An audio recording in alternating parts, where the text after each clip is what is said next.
Okay, so now we have here a Bosch dishwasher, and the initial complaint was that it's filling up on its own when it's not used. That usually indicates that there is an issue with the water valve, because the water valve is not closing all the way and staying open even when the dishwasher is off, and that's causing it to fill up with water inside here, and then overflow and leak.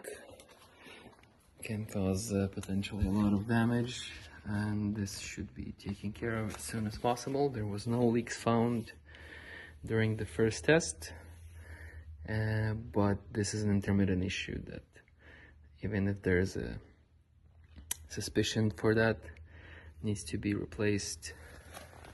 Here's the water valve. It looks all fine, but it's a quiet issue that can appear any moment.